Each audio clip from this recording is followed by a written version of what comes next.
Hey everyone, Effie here. Today I'm going to show you how to layer our bright pansies layering stencils.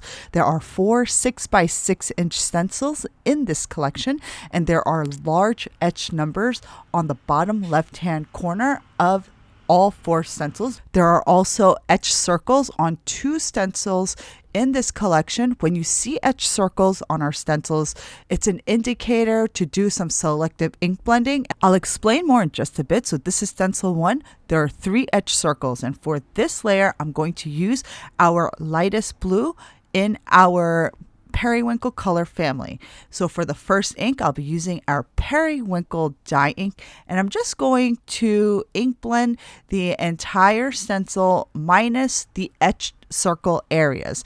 Now, if you get ink inside those etched circles areas while you're blending the periwinkle, don't worry, we're going to come back after stencil 4 to add a really nice dark blue inside those areas. So before you take your stencil off, you're going to blend off the 4 corners of the stencil and onto the cardstock to create your layering marks. And now we have a nice square where we will place stencil number 2.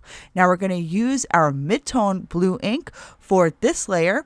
And for our mid-tone blue, we'll use our Stormy Sea Dye Ink. Now there are no etched circles on this layer, so we're just going to go ahead and blend the Stormy Sea over the entire stencil. All of the products that I'm using, including our stencil brushes, will be linked in the description box below, so be sure to check those links out if you're curious about what I'm using. Once I'm done with stencil 2, I'm going to take that off.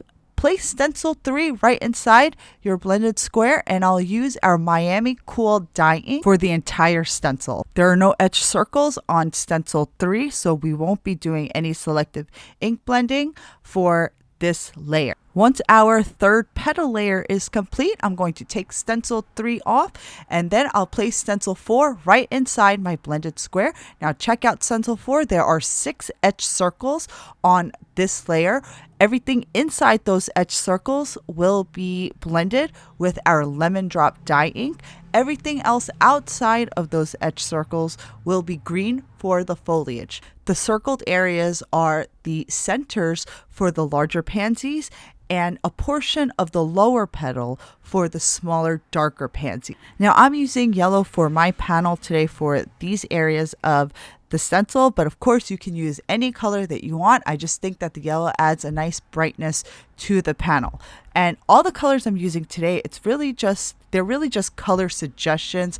I encourage you guys to experiment with all of the colors that you guys have in your stash.